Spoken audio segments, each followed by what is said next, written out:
ஒரு கட்சி ஏற்கனவே சில கொள்கைகளை அறிவிச்சிருக்காங்க, சில திட்டங்களை முன்னெடுக்கிறாங்க, அவர்களுக்குன்னு ஒரு விஷன் இருக்கு, இது திராவிட மாடல் அப்படின்னு சொல்றாங்க. இது அத்தனையும் என்னோடது தான், இது அத்தனையும் நானும் முன்வைக்கிறேன். உன்னுடைய கொள்கை என்ன? எனக்கு திராவிடம் தான் கொள்கை. அப்ப அவங்க யாரு? மகளிர் உரிமை தொகை அப்படின்னு ஒண்ணு அறிவிக்கிறாங்க. இதை அறிவிச்சது யாரு? திமுக தான்.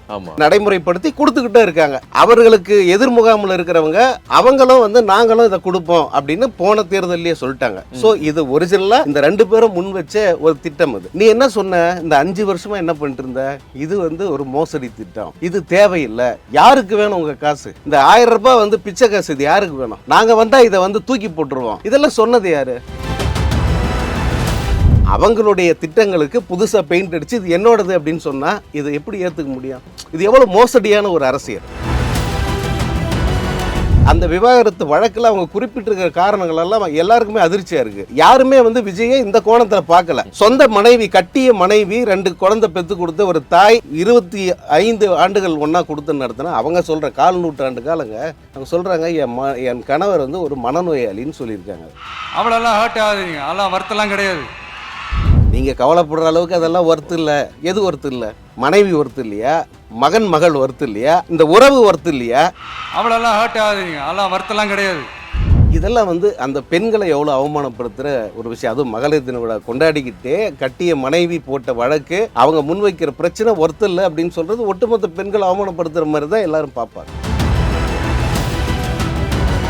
நீங்க தாராளமாக யார் கூட வேணா இருங்க, அதை யாருமே வேணான்னு சொல்ல. ஆனால் அதை லீகலைஸ் பண்ணுங்க. உங்க மனைவியோட பிரச்சனையா அதை முதல்ல முடிச்சு விடுங்க. அவங்க என்ன சொல்றாங்க? முடிச்சு விடுங்கன்னு தானே சொல்றாங்க. இதை முடிச்சு வைங்க, ஒரு ஆனரும் போய் நிக்கிறாங்க. அவங்க முடிச்சு விட்டு வர வேண்டியது தானே.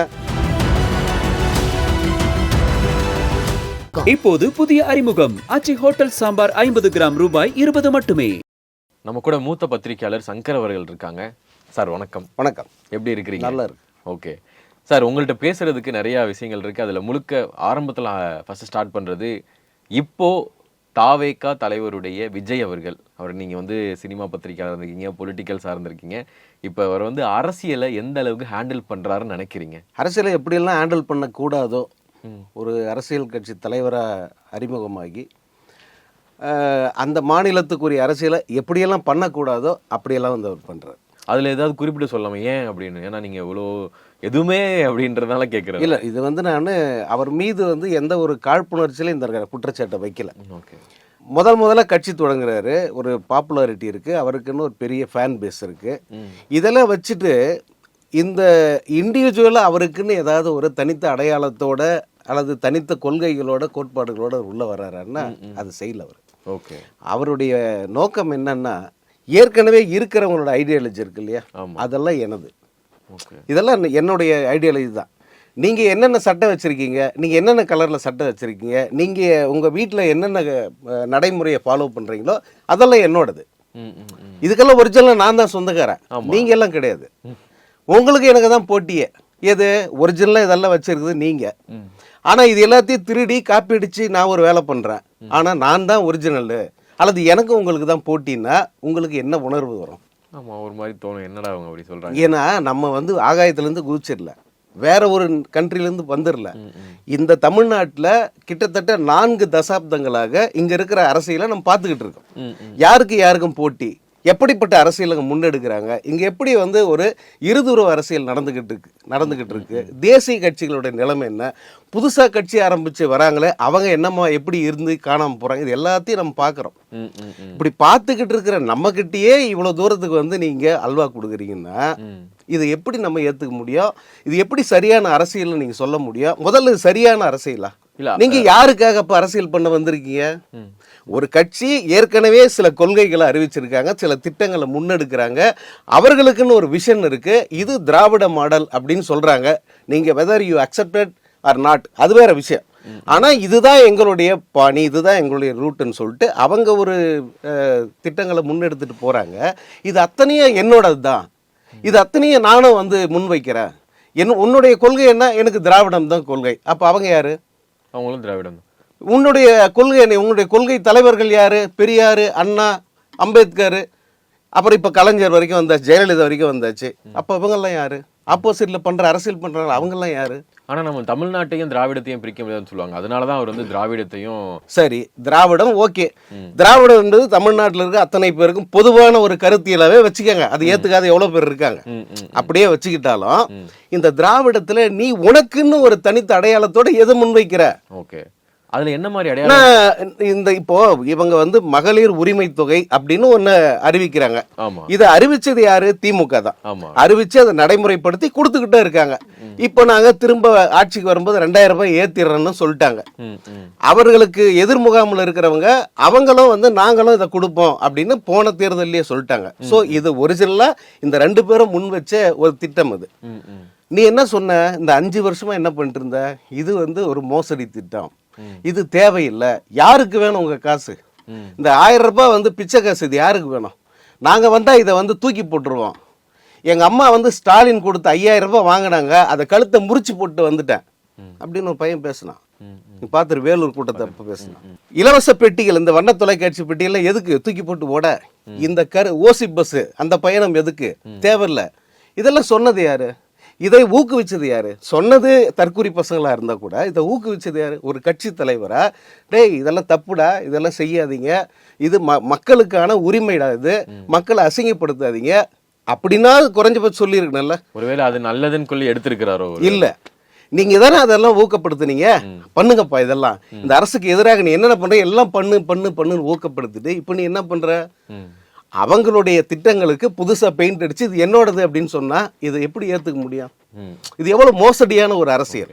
அந்த மோசடியான அரசியலை செய்யறாரு விஜய் அப்படிங்கறத குற்றச்சாட்டு. இன்னொரு பக்கம் என்ன சொல்றாங்கன்னா, இப்ப வந்து விஜய் அவர்களை பத்தியும் அப்படின்னு சொல்லிட்டு ஒரு விஷயம் வந்து போய்கிட்டு இருக்கு. இதை பார்த்த விஜய் சார் உடைய தொண்டர்களா இருக்கட்டும், ரசிகர்கள், அவங்க எல்லாம் சொல்றாங்கன்னா, அப்ப மத்த கட்சி தலைவர்கள் யாருமே அப்படி இல்லையாப்பா, அவங்களோட பர்சனலா யாருமே பேச மாட்டீங்க, அப்ப என்னப்பா அவர் மட்டும் என்ன அப்படின்ற மாதிரி பேசுறாங்க. அதை பத்தி என்ன நினைக்கிறீங்க? இதுல கம்பாரிசனுக்கே வரக்கூடாது, இதெல்லாம் கம்பாரிசனே எடுத்துக்கூடாது. ஒருத்த வந்து ஏதோ ஒரு சூழல்ல பேண்ட் போடாம அண்டர்வேரோட போறான், அவன் அண்டர்வேரோட போறான், நான் அது கூட இல்லாம போவேன் அப்படின்னு சொல்லுவியா? இது எவ்வளவு அசிங்கமான கம்பாரிசன் அது. இப்ப இதுக்கு முன்பு இருந்த தலைவர்களுடைய சூழல், அது அவங்களுக்கு அந்த மாதிரி ஒரு சூழல் அமைஞ்சிருக்கும். ஒன்றுக்கு மேற்பட்ட மனைவியர் இருந்திருப்பாங்க, அதற்கான நியாயங்களை வந்து அவங்க கற்பிச்சிருப்பாங்க, மக்கள் அதை ஏத்துக்கிற மாதிரி அவங்க பண்ணிட்டாங்க. மக்கள் யாரும் கேள்வி கேட்கல இல்லையா? அது கடந்து போயிடுச்சு. அது அந்த காலம் முடிஞ்சு எத்தனை தலைமுறை ஆயிடுச்சு. இப்போ நம்ம பண்பட்டுட்டோம், படிச்சுட்டோம், வேற ஒரு ஒரு ஒரு சமூக அமைப்பே மாறி போயிருக்கு. ஒருத்தருக்கு ஒருத்திங்கிறத வந்து எல்லாருமே வந்து அதுதான் சரியானது அப்படின்னு சொல்லி அக்செப்ட் பண்ணிக்கிட்டாங்க. இன்னொன்று, இந்த மாதிரி கள்ள உறவுங்கிறதே வந்து ரொம்ப அவமானம் அப்படின்னு நினைக்கிற ஒரு சூழல்ல இப்போ இருக்கும். ஆல்மோஸ்ட் பெரும்பாலான சமூகம் அப்படித்தானே இருக்காங்க. நீங்க ஏத்துக்கிறீங்களா? அதை உங்களால முடியாது, ஏத்துக்க முடியாது இல்ல. உள்ளுக்குள்ள ஆசை இருந்தா கூட அதை வெளிப்படையா சொல்ல முடியாது இல்லையா? அதானே உண்மை. இப்படிப்பட்ட ஒரு சூழல்ல நீங்க என்ன பண்ணிருக்கணும் நியாயமா? இப்போ அவருடைய தனிப்பட்ட வாழ்க்கையில அவர் என்ன வேணா இருந்துட்டு போறாரு, அது யாரும் கமெண்ட் பண்ண முடியாது, கேள்வி கேட்க முடியாதுன்றது வேற விஷயம். ஆனா நான் இந்த ஒட்டுமொத்த தமிழ்நாட்டு இந்த ஜென்சி கிட்ஸுக்கும் நான் தான் வந்து முன்னுதாரணமா இருப்பேன் அப்படின்னு சொல்லிட்டு வந்திருக்கிற யாரு? நீங்க தானே. இப்ப எந்த வகையில நீங்க முன்னுதாரணமா இருக்க போறீங்க? இப்படித்தான் இருப்பீங்களா? ஆனா இதை வந்து யாருமே ஓகே அவங்க மாதிரி மனு வந்திருக்கு, ஆனா கன்ஃபார்மா என்ன ஆகல. இப்ப 2 பேருமே சொல்லிக்கல. கன்ஃபார்ம் அவங்க தானே பண்ணாங்க. யாராவது மீடியால இருக்கிறவங்களோ அல்லது வேற அரசியல் தலைவர்களோ யாராவது அது கன்ஃபார்ம் பண்ணாங்களா? இல்ல, யாருமே பண்ணல. ஆனா கன்ஃபார்ம் பண்ணது யாரு? மனைவியானவங்க போயிட்டு கோர்ட்ல தாக்கல் பண்றாங்க ஒரு விவாகரத்து வழக்கு. அந்த விவாகரத்து வழக்குல அவங்க குறிப்பிட்டிருக்கிற காரணங்கள் எல்லாம் எல்லாருக்குமே அதிர்ச்சியா இருக்கு. ஏன்னா யாருமே வந்து விஜயை இந்த கோணத்துல பார்க்கல. சொந்த மனைவி, கட்டிய மனைவி, 2 குழந்தை பெத்து கொடுத்த ஒரு தாய், 25 ஆண்டுகள் ஒன்னா கொடுத்து நடத்தினா அவங்க சொல்ற 1/4 நூற்றாண்டு காலங்க. அவங்க சொல்றாங்க என் கணவர் வந்து ஒரு மனநோயாளின்னு சொல்லியிருக்காங்க. அதில் அப்படி எதுவும் மென்ஷன் பண்ணல. மனநலம் பாதிக்கப்பட்டவர் அப்படிங்கறது அந்த 25 குற்றச்சாட்டு வச்சிருப்பாங்க அவர் மேல. நீங்க அதை முழுசா பாருங்க. 25 குற்றச்சாட்டுகள் முக்கியமானது வந்து அவர் மனநலம் பாதிக்கப்பட்டவரை போல் நடந்து கொள்கிறார், என்னை அப்படித்தான் நடத்தினார் அப்படின்னு சொல்லிட்டு அவங்க குறிப்பிட்டிருக்காங்க. ஒரு நடிகையோட கள்ளத்தொடர்பில் இருக்காரு, தொடர்ச்சியாக என்ன சொல்லியும் கேட்காம எனக்கு கொடுத்த வாக்குறுதிகள் எல்லாம் மீறி வந்து அந்த கள்ளத்தொடர்பில் இருக்காரு அப்படின்னு குறிப்பிட்டிருக்காங்க. தொடர்புன்ற வார்த்தை இல்ல, கள்ளத்தொடர்பு திருமணம் மீறிய உறவு அப்படின்னு சொல்லிட்டு அவங்க வந்து ரொம்ப அது அந்த லெட்டர் படிச்ச எல்லாருக்கும் தெரிஞ்சிருக்கும். இல்ல அவங்க ரொம்ப டேமேஜ் பண்ணல. ஆக்சுவலா அவங்க நினைச்சிருந்தாங்கன்னா இன்னும் கூட எவ்வளவு பண்ணிருப்பாங்க. டேமேஜ் பண்ணல. ஆனா திரும்ப அதே அவங்க மனைவியே வந்து திரும்ப இன்னொரு வழக்கம் வேற தாக்கல் பண்ணுறாங்க, என்னை வந்து அந்த வீட்டில் வாழ்கிறதுக்கு எனக்கு அனுமதி கொடுங்க அப்படின்னு சொல்கிறாங்க. இப்போ இத்தனை குற்றச்சாட்டில் முன் வச்சுருக்காங்க, ஒரு நடிகையோட தான் அப்படின்றது சொல்லிட்டாங்க. தேவைப்பட்டா அந்த நடிகையை நான் பிரதிவாதியாக சேர்த்து இந்த கோர்ட்டுக்கு இழுப்பேன் அப்படிங்கிறதே அவங்க சொல்லிட்டாங்க. இப்படி சொன்ன பிறகு அடுத்த 3 நாள் தான் நினைக்கிறேன், அடுத்த 3ஆவது நாள் 2 பேரும் ஜோடியாக வந்து திருமண நிகழ்வுக்கு வராங்க. ஒரே மாதிரியான நிறத்தில் வந்து உடை அணிஞ்சு வராங்க, இதுல வந்து ஒரே கார்ல வராங்க. இப்போ இத்தனையும் வந்து என்ன நீ எதை காட்ட விரும்புறீங்க இப்போ? இல்ல இது என்னன்னா, இது அவங்களே வந்து அது அவங்க சைட்ல இருந்தே அது போடுற மாதிரி இருக்கு. அப்படின்னும் போது எந்த ஃபங்க்ஷனுக்கு யாருமே போகாம இருப்பாங்களா அப்படின்ற ஒரு விஷயத்த வந்து பேசுறாங்க நண்பர்களா. இல்ல அந்த கமெண்ட்ல ஃபுல்லா வந்து விஜய் சார் ரசிகர்களும் தொண்டர்களும் இல்ல அவங்க வந்து நண்பர்களா கூட இருக்கலாமே, நீங்க எப்படி நினைக்கிறீங்க அப்படின்ற மாதிரிலாம் சொல்றாங்க. அதுக்கும் பதில் சொல்லிட்டாரு அவரு, நீங்க கவலைப்படுற அளவுக்கு அதெல்லாம் ஒர்த்து இல்லை. எது ஒர்த்து இல்லை? மனைவி ஒர்த்து இல்லையா? மகள் ஒர்த்து இல்லையா? அல்லது இந்த உறவு ஒர்த்து இல்லையா? பிரச்சனையே சொல்லி அதான் சரி, இந்த உறவு தானே பிரச்சனை. எப்போ அந்த பிரச்சனை, இந்த உறவு தந்த பிரச்சனை ஒர்த்தே இல்லையா? இதெல்லாம் வந்து அந்த பெண்களை எவ்வளோ அவமானப்படுத்துகிற ஒரு விஷயம். அதுவும் மகளிர் தின விழா கொண்டாடிக்கிட்டே கட்டிய மனைவி போட்ட வழக்கு, அவங்க முன்வைக்கிற பிரச்சனை ஒர்த்து இல்லை அப்படின்னு சொல்றது ஒட்டுமொத்த பெண்களை அவமானப்படுத்துகிற மாதிரி தான் எல்லாரும் பார்ப்பாங்க.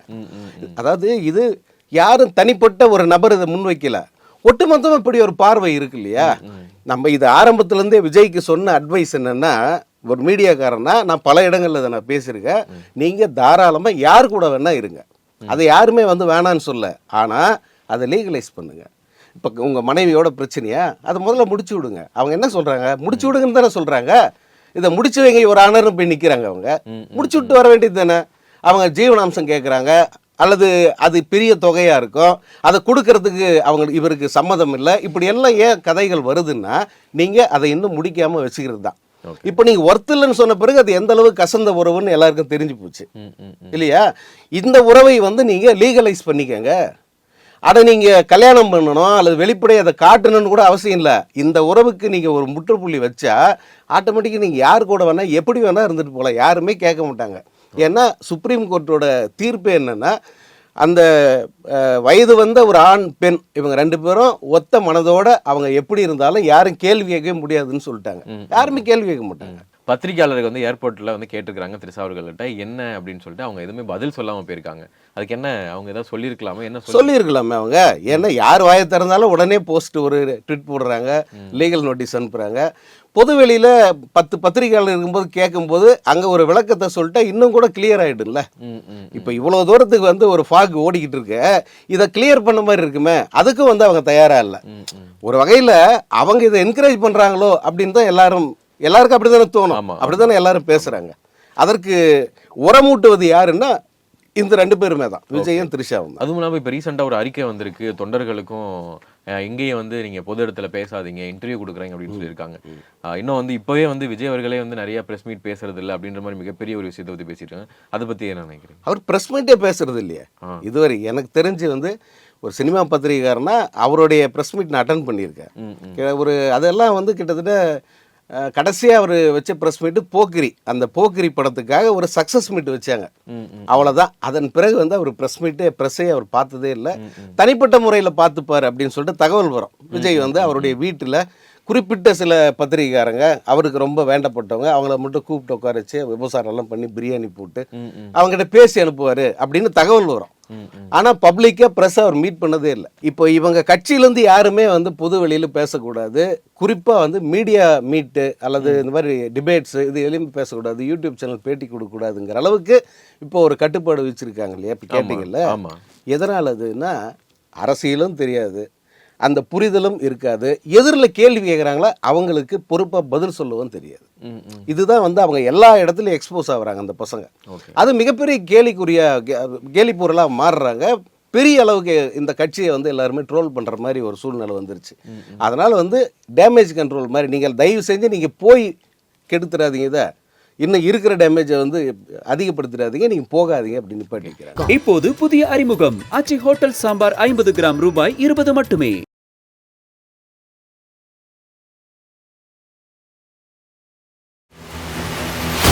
மக்களின் நாடி துடிப்பை உணர்ந்த செய்தி தொகுப்புகள், அரசியல் களத்தை உற்று நோக்கும் கோணங்கள். உங்கள் குமுதம் நியூஸ் 24/7 லிங்க் டிஸ்கிரிப்ஷனில்.